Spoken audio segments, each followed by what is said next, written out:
Olá, queridas irmãs, queridos irmãos, começamos mais um programa O Espírito da Letra, analisando a obra do Espírito André Luiz.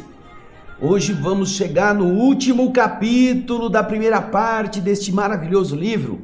Nós vamos começar hoje o primeiro programa do capítulo 20º, cujo título é Corpo Espiritual e Religiões.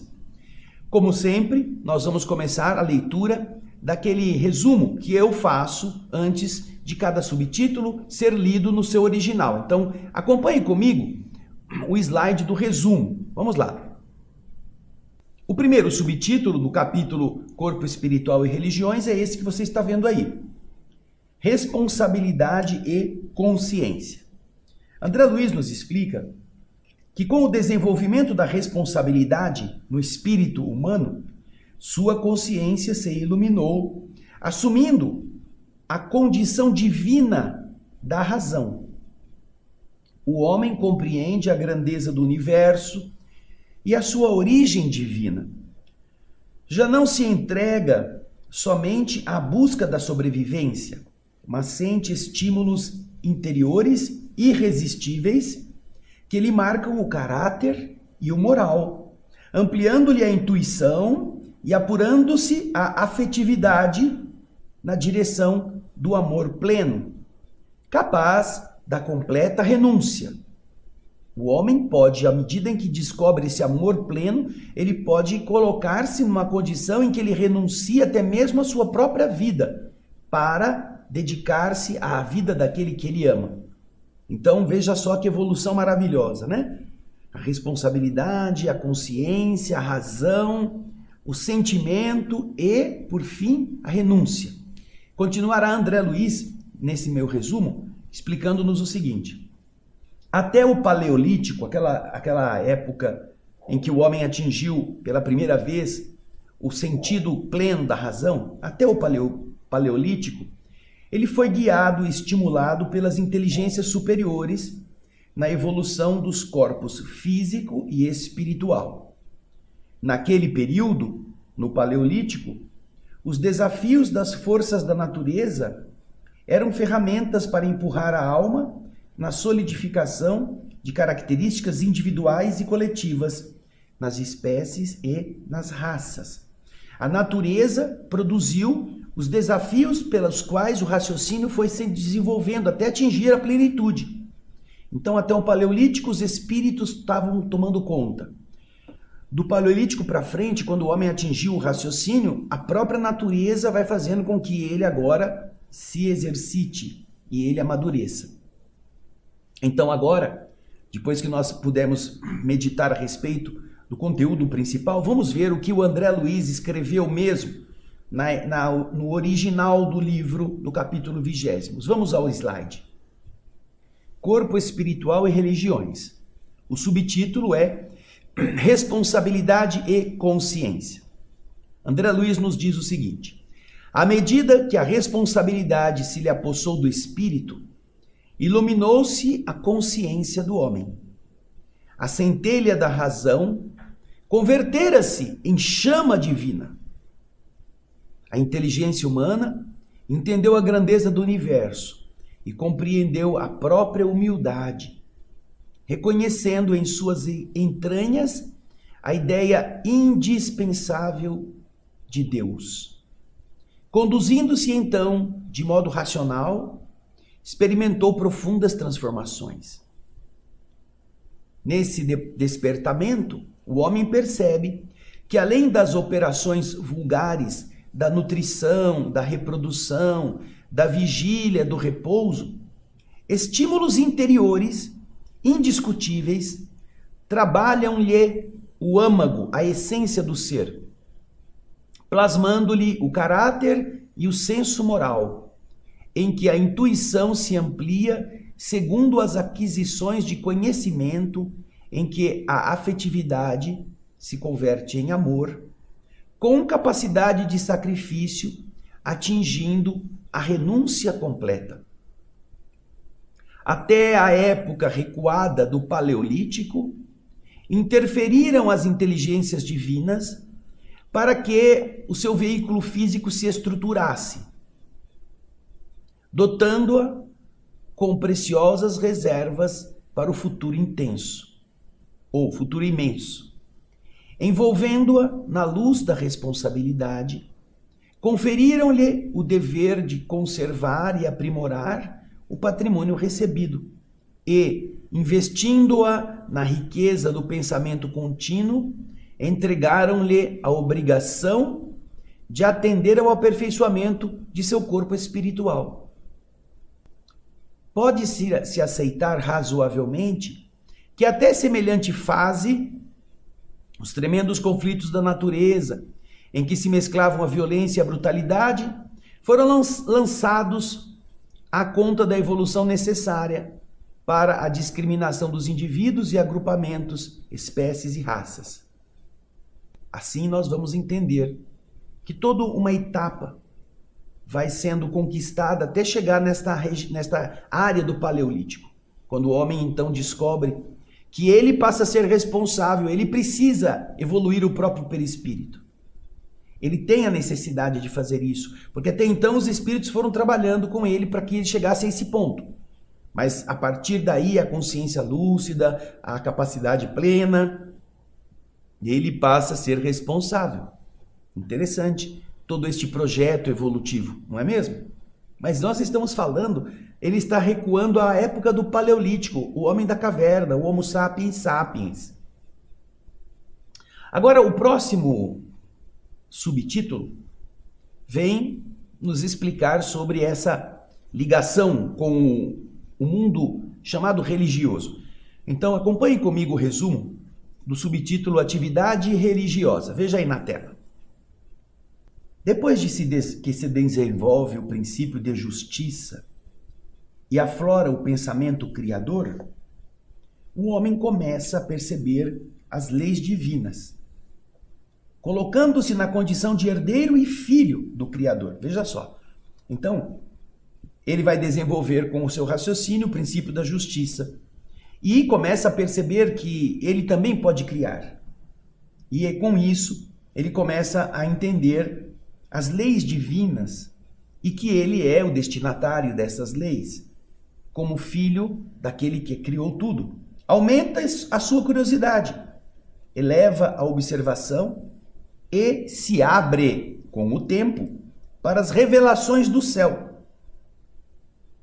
Sentia a necessidade de apurar o perispírito, embelezá-lo, melhorar seus princípios para além do círculo humano. Para isso, o pensamento pede orientação educativa para depurar-se do primitivismo ancestral. Para receber a influência divina, o homem precisa limpar-se da animalidade. E com isso, nasce a atividade religiosa, como uma higiene da alma, encaminhando o ser ao alimento psíquico no fenômeno da mentossíntese, por meio do qual ele elabora e emite ondas eletromagnéticas ao ambiente que o envolve e também recebe as influências exteriores advindas daqueles que o circundam. Desse modo, a ciência médica surgiria como tratamento ao corpo, enquanto que a religião conduziria as civilizações em seu necessário refinamento espiritual, no caminho da inspiração e da disciplina, orientando a evolução do corpo espiritual. Então, vamos percebendo que o homem começa, à medida em que ele desenvolve o raciocínio, ele começa a se sentir inclinado a buscar superioridade, a buscar elevação, a melhorar-se, a querer buscar informações acerca de coisas que ele até então não tinha notado e que agora ele começa a combinar, a perceber, a extrair conclusões. E uma delas é a sua dependência das forças cósmicas, de alguma coisa muito mais poderosa do que ele. Você imagina o homem no Paleolítico?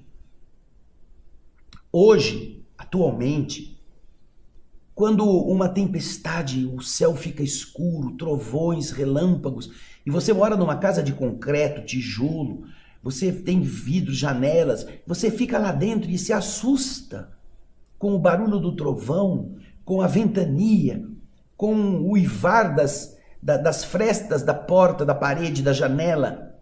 E você fica agoniado, dá um raio, você parece que o raio caiu em você, de medo que você fica. Agora, você já imaginou um homem sem conhecimento, sem experiência, enfiado dentro de uma caverna, ali, escura, protegida apenas pelo calor do fogo, e lá fora, os elementos de uma revolução, raios, trovões, em uma época muito mais ríspida do que a atual, de milhares de anos atrás, com uma atmosfera ainda mais revolta, mais violenta. Você já imaginou como o indivíduo se sentiria apequenado diante de apenas uma tempestade, uma chuva? E como ele se sentiria feliz quando tudo passasse? Quando já não houvesse mais o céu escuro, aquelas nuvens borrascosas, aqueles raios, aqueles coriscos cortando, caindo sobre árvores, incendiando troncos. Nossa, que terror para o homem das cavernas. Que força é esta? Quem será que é dono desse poderio? Isso faz o homem se voltar para esse questionamento, já que ele não tem nenhum entendimento a respeito de leis, e aí sua inteligência começa a buscar, avançando no processo evolutivo. E ele percebe então que existe uma coisa maior que ele, da qual ele depende para poder ter tranquilidade, ter a sua vida protegida. Essas forças superiores então surgem no seu caminho como alguma coisa que ele precisa se aliar, ou ele precisa conquistar, e ele vai com isso transformando aquilo que era apenas um amedrontamento numa relação. E a gente vai encontrar essa relação em forma de oferendas, de danças, de rituais, para conquistar essa proteção generosa. Então, nós estamos observando que surge, a partir daí, uma ligação do ser pequeno com aquela origem de onde ele emana. E ele então nota que isso precisa ir melhorando, ele precisa ir, ao longo dos milhares de anos, sublimando isso até que ele atinja esta ligação em que a religiosidade, que é essa ligação do homem com essa força cósmica, pode ser mais intensa à medida que ele deixa de ser tão dependente das coisas do mundo, em que ele se depura. É muito interessante o raciocínio explicativo. Agora então nós vamos acompanhar a leitura deste subtítulo, que é a atividade religiosa. Acompanhem comigo no slide. Estabelecido, porém, o princípio de justiça, e aflorando a mentação, que é o pensamento, a produção do pensamento, que não para mais, porque agora é o pensamento completo, contínuo, aflorando então a mentação incessante, o homem começou a examinar em si mesmo o efeito das próprias ações, de modo a crescer conscientemente para a sua destinação de filho de Deus, herdeiro e colaborador de sua obra divina. Estimula-se-lhe, então, a curiosidade construtiva. Faminto de elucidações adequadas quanto ao seu próprio caminho, ergue as antenas mentais para as estrelas, recolhendo os valores do espírito que lhe consolidam o patrimônio de revelações do céu através dos tempos. Era necessário satisfazer a essa depuração do seu veículo sutil, do perispírito, na essência íntima, assegurar-lhe o transformismo da alma, o transformismo anímico, revesti-lo de luminosidade e beleza e apurar-lhe os princípios para que, além do estreito círculo humano, ele pudesse retratar a glória dos planos superiores. O perispírito também fosse um espelho das forças cósmicas superiores ao ambiente físico. Para fazer isso, O pensamento do ser humano precisa de orientação educativa, de modo a livrar-se, a despojar-se da espessa sedimentação do acúmulo de animalidade que até então tomava conta dos seus impulsos. Exigia-se-lhe a depuração da atmosfera vital. Ele precisava limpar sua psicosfera, aquele ambiente onde a vibração demonstra a sua necessidade de evolução. Era preciso limpá-la. Imprescindível a assimilação da influência divina. Quanto mais estamos recobertos de preocupações vulgares, mais distantes são as nossas ligações com as coisas superiores. Para que nós possamos recebê-la de outra maneira mais direta, precisamos nos limpar vibratoriamente. E então, a atividade religiosa nasceu como um instituto mundial de higiene da alma, traçando ao homem diretrizes à sua nutrição psíquica, ao alimento psíquico, de vez que, pela própria transpiração, ele exterioriza os produtos que elabora na usina mental em forma de eflúvios eletromagnéticos e ondas eletromagnéticas, nos quais estas ondas permitem que se corporifiquem os movimentos, os reflexos dominantes, influenciando o ambiente à sua volta e sendo influenciado pelo ambiente. Então, o homem passa a emitir ondas e receber ondas. E estas ondas caracterizam o seu estado interior e ajudam outros também a se sentirem abastecidos. Então o homem começa a abastecer-se dessa forma fluídica, que eles chamam de mentossíntese. E aí ele continua, André Luiz, nos explicando. A ciência médica, rica de experimentação e de lógica, iria surgir para corresponder às necessidades do corpo físico. Porém, a tarefa religiosa viria ao encontro das civilizações plena de inspiração e disciplina, patrocinando a orientação do corpo espiritual em seu necessário refinamento. Enquanto a ciência médica trataria do corpo, e este desenvolvimento vai se dando lentamente através das plantas, de procedimentos experimentais, na diminuição da dor física, a religião começa a surgir como o refinamento do espírito, a ligação com as forças cósmicas, a beleza das noites estreladas, a ligação com seres invisíveis que continuam a ajudar o ser humano e ele começa a perceber. Tudo isso vai fazendo com que ele comece a buscar, ele quer saber como funciona, ele deseja. Você já pensou uma coisa que interessante? Os grandes conquistadores de terrenos virgens, quando descobriam uma tribo de índios, um agrupamento primitivo no meio da floresta, encontravam não apenas um chefe, que era responsável, era o líder guerreiro, o que mandava para organizar a vida naquele ambiente, mas encontravam também um pajé, que era alguém que tinha ligação com as forças da natureza, que sabia que planta fazia bem para qual problema, que fazia bênçãos para afastar maus espíritos na floresta. Imagina isto. Nós não estamos falando de centro espírita num núcleo civilizado.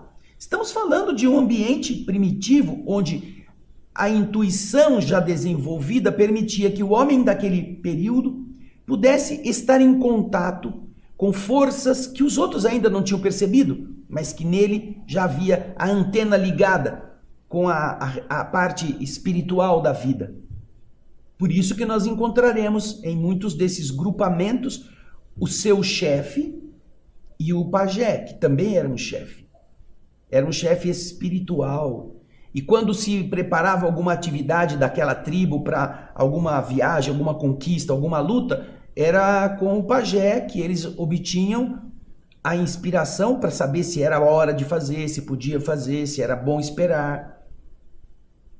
E isto, nós estamos falando de grupos civilizatórios sem cultura escolar, sem faculdade, sem colégio, analfabetos.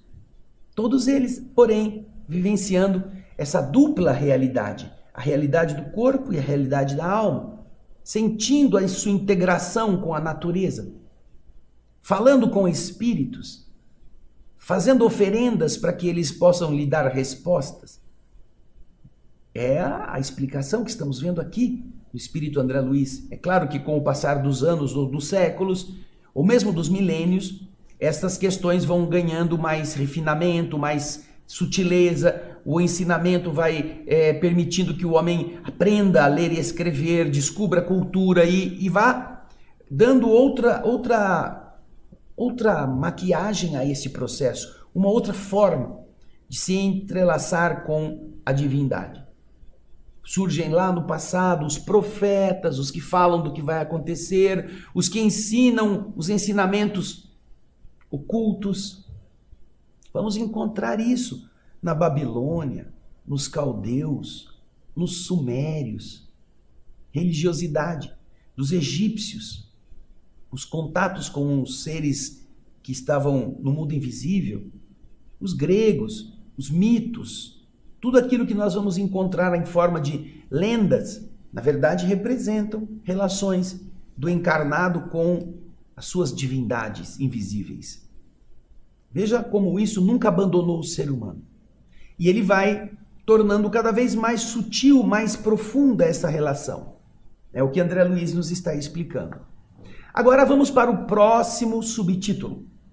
Enxerto revitalizador. Enxerto. Geralmente quando você precisa produzir uma planta especial, com outras características, você pega um pequeno galinho, vai lá no tronco de uma árvore mais robusta, ou da mesma espécie, ou de uma espécie semelhante, familiar, faz um buraquinho e espeta aquele galinho, e aquele galinho começa a nascer enxertado naquele outro tronco, que vai lhe dar mais seiva e vai lhe dar uma produtividade maior. É um enxerto. Os homens fazem isso. Por exemplo, quem cuida de parreira, quem gosta de videira, sabe que determinado tipo de uva precisa ser enxertada naquilo que eles chamam de um cavalo específico. Não pode ser pegar uma sementinha daquela planta que você chupou e gostou e pôr na terra. Ela nasce, ela até cresce e produz, mas ela vai ter uma vitalidade diferente se ela for enxertada em um tipo de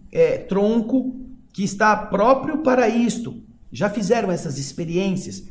A mesma coisa com limão, com limoeiros, com outras plantas.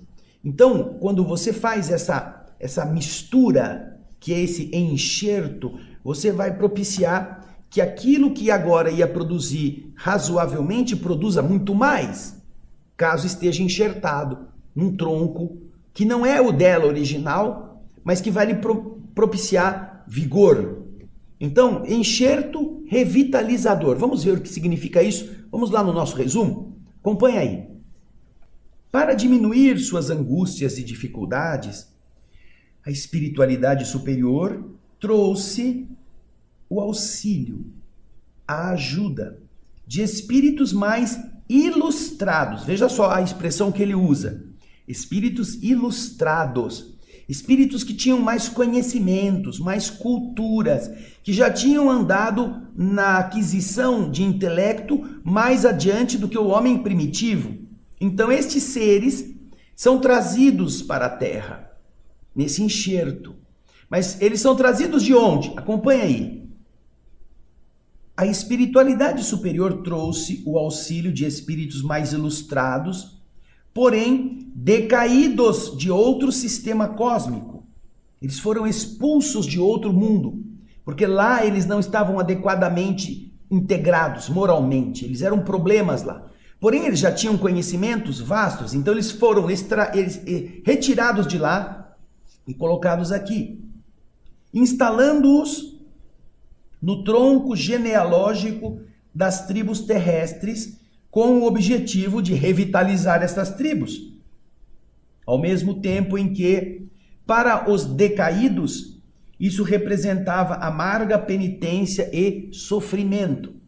Aqui nós encontramos aquilo que na Bíblia é chamado de Adão e Eva expulsos do paraíso.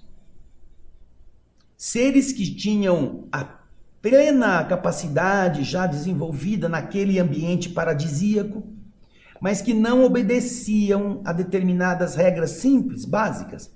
Não coma disto, o resto você pode fazer tudo. E é justamente aquilo que não podiam fazer que eles foram fazer. Então isso demonstra o quê? Demonstra falta de obediência, resignação, arrogância, orgulho. E com isso, eles não podem ficar no jardim do Éden. Eles então são retirados e expulsos do paraíso e atirados numa terra onde eles terão que colher o pão de cada dia com o suor do rosto. É exatamente o que André Luiz está dizendo. Grupos espirituais que não estavam mais adequados a viverem num ambiente melhor, no paraíso, num planeta, que são retirados de lá e trazidos para cá. E aqui eles têm que se submeter a uma disciplina muito diferente daquela onde eles estavam. Eles têm que trabalhar, porque é um ambiente que não lhe dá facilidade, eles têm que comer, para comer eles têm que plantar, a mulher tem que parir sentindo dor, aquela coisa toda. E eles têm que se adaptar ao tipo primitivo dos seres que estão aqui. Se você quer mais informações sobre esse detalhe, procure o livro A Caminho da Luz. Nós já fizemos este livro no programa Alegria de Viver, que eu e a minha esposa Solange fazemos na TV Mundo Maior, na Rádio Boa Nova. Nós já lemos o livro A Caminho da Luz todinho. É um livro de Emmanuel, através da mediunidade de Francisco Cândido Xavier. E lá Emmanuel nos explica exatamente essa transmigração, essa vinda desses espíritos ainda impuros, ainda cheios de problemas, porém muito cultos, já com uma tecnologia guardada na sua consciência, e a sua chegada à Terra, dividido em 4 grandes grupos, como Emmanuel nos explica, para que com o contato deles com os seres primitivos, esse enxerto favorecesse a que a evolução dos primitivos fosse mais rápida. É muito bonito isso no universo. Nada se perde. Quem não presta muito lá, porque não aprendeu direito, vem para cá. É a mesma coisa que você imaginar um professor que precisa abandonar uma sala de aula. E então, aquele aluno que era o melhor aluno, ele é chamado a substituir naquilo que ele pode, aquele professor.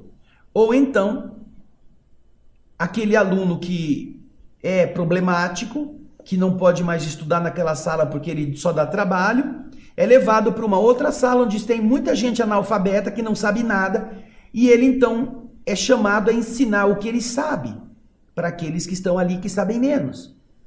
Com isso, ele vai entender o que significa dar aula, como é difícil, e ao mesmo tempo aqueles que estão lá que não sabem nada vão começar a aprender aquilo que ele já sabe.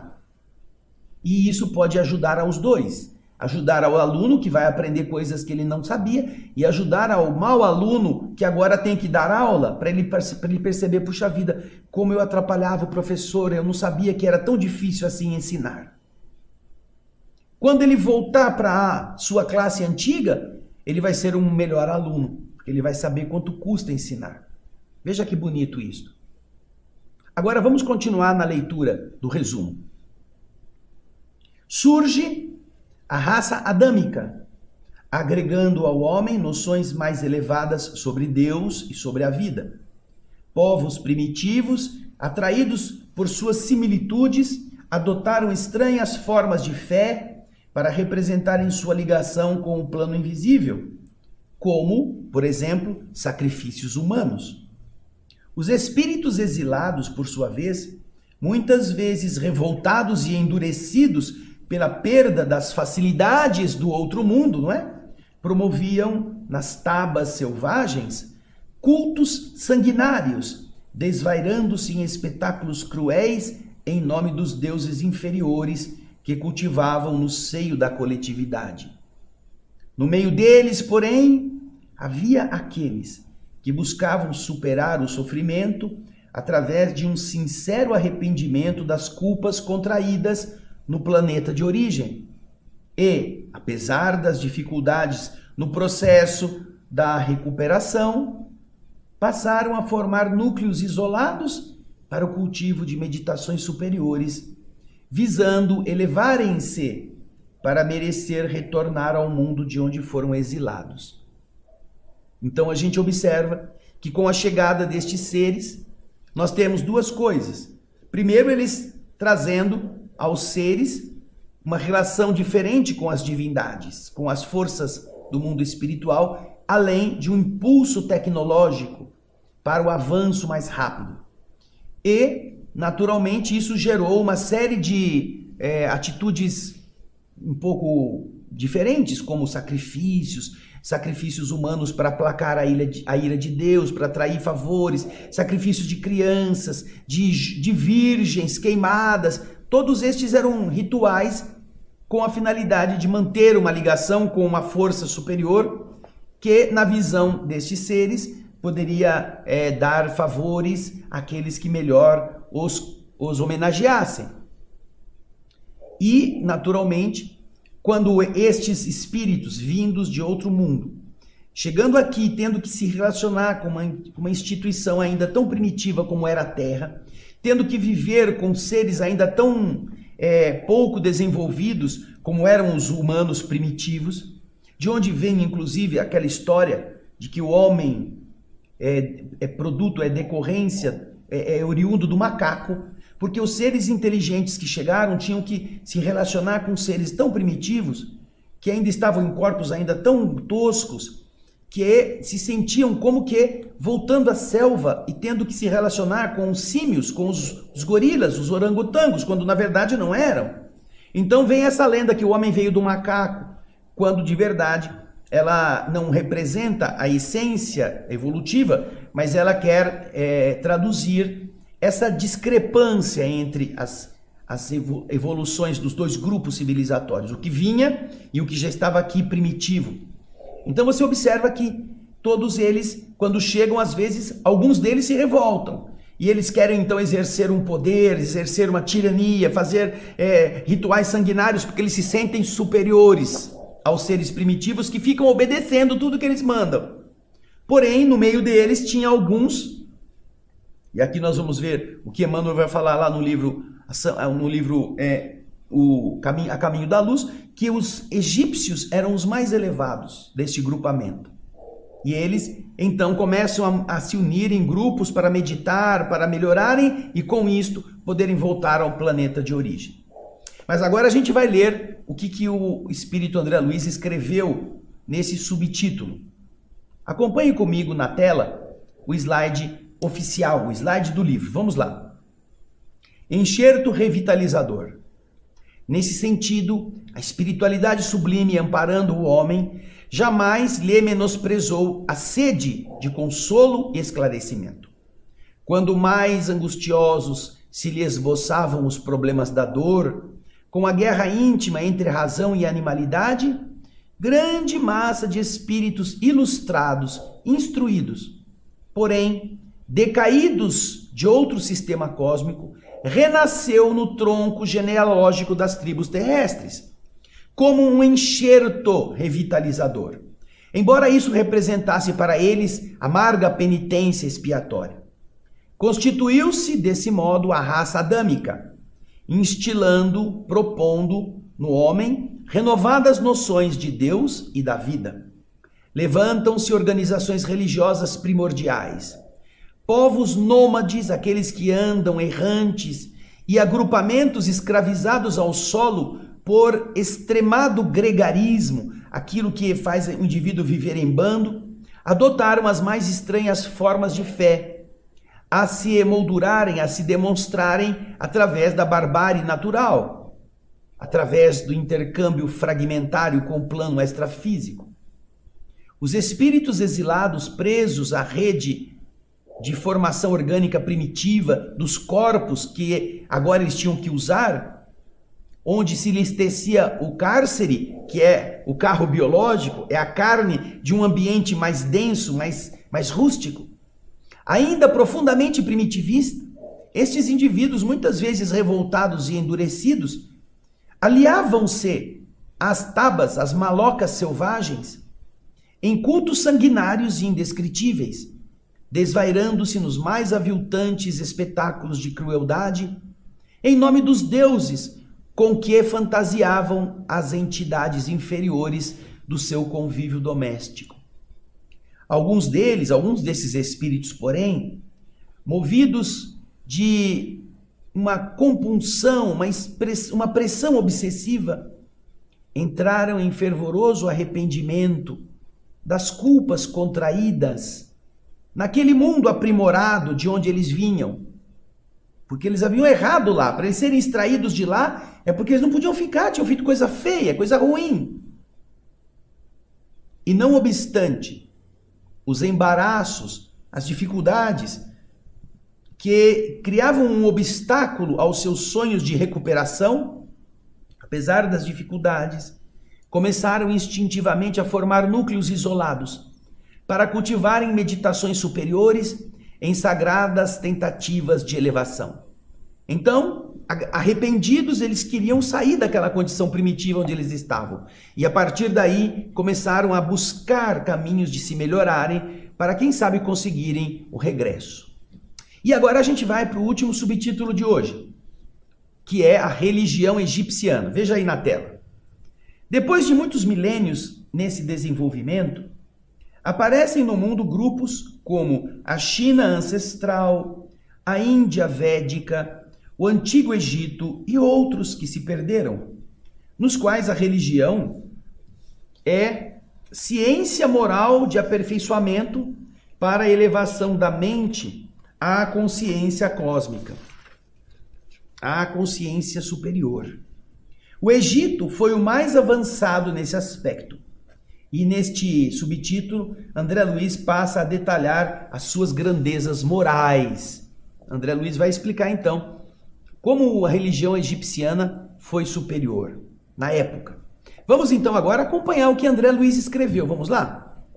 Depois de longos e perseverantes, demorados milênios de luta espiritual, surgem no mundo, como grupos por eles organizados, a China pré-histórica, a Índia védica, o Antigo Egito e civilizações outras que se perderam no abismo das eras, nos quais a religião assume aspecto enobrecido como uma ciência moral de aperfeiçoamento, para a mais alta ascensão da mente humana à consciência cósmica. Dentre todos, desempenha o Egito uma missão especial, organizando escolas de iniciação mais profunda, em obediência aos requisitos da crença popular, herdeira intransigente daquelas fixações mitológicas, os egípcios mantêm o sacerdócio, cultos diversos a deuses vários, porque o povão da época precisava disso, né? Nas manifestações esotéricas dos templos abertos ao povo. Ele mantém aquela mesma visão anterior. O lar e a escola, a agricultura e o comércio, as indústrias e as artes possuem gênios especiais que tomam conta destas profissões, destes ambientes civilizatórios, em nome da convicção comum, da convicção vulgar. Então, eles põem deuses para isso, para aquilo, para aquele outro. Porém, olha só, hein? Porém, quando se fala da intimidade do santuário, onde os próprios sacerdotes, eles cultuam sua fé, o monoteísmo, crença no Deus único, dirige a implantação da fé. A unidade de Deus é o alicerce de toda a religião egipciana, em sua feição superior. Para ela, os atributos divinos são a vontade sábia e poderosa, a liberdade, a grandeza, a magnanimidade incansável, o amor infinito e a imortalidade. Em síntese, acredita que Deus plasmou os seus próprios membros, que são os deuses conhecidos. Cada um desses deuses secundários pode ser tomado como sendo análogo ao Deus único, e cada um deles pode formar um tipo novo, do qual se irradiam por sua vez, e pelo mesmo processo, outros tipos de deuses inferiores. Claro está que essa argumentação teológica, distanciada de mais altos roteiros da evolução, imaginava erroneamente potências espirituais centralizadas no Criador excelso, no Criador sublime, quando só Deus tem a faculdade de verdadeiramente criar. Porém, o conceito que os egípcios já apresentavam expressa em sentido amplo a solidariedade constante e inevitável que existe em todas as vidas de que se constitui a família do Supremo Senhor em todo o universo. Sendo que os deuses se sucedem uns dos outros, mas todos se reportam ao Deus original, esta visão dos egípcios era inovadora para a solidariedade de todos os seres. Porém, ela era vivida somente nos santuários. Ela não podia ser falada ao público, porque o povo vinha de toda aquela história de acreditar em várias forças, em vários deuses, e eles cultuavam isto. Porém, já tinha aí nos egípcios o berço deste conceito espiritual elevado que seria desenvolvido no passar dos séculos. Nós vamos ficar por aqui hoje. Obrigado pela sua audiência, pelo seu carinho. Obrigado por você estar acompanhando os capítulos anteriores, por você nos escrever, falando que está sendo mais fácil compreender com o resumo e percebendo que não tem um mistério intransponível. Não. Se nós prestarmos atenção, tudo aquilo que André Luiz está escrevendo é um alimento para o nosso pensar, para o nosso amadurecer e para a compreensão de que não estamos falando de uma religiãozinha que fica achando fumaça como se fosse um espírito. Não. Há bases científicas, explicações que poderão enriquecer o nosso modo de entender as coisas de Deus. Obrigado pelo seu carinho, pela sua audiência. No próximo programa nós vamos terminar o capítulo 20. Mas já vai lendo, hein? Não fica esperando eu, não. Vai já para frente. Esperamos que no próximo dia em que viermos aqui, você já tenha entendido o conceito principal e aí vai ficar mais fácil para você mesmo. Um grande abraço, muito obrigado pela sua audiência. Até o próximo, o Espírito da Letra e muita paz.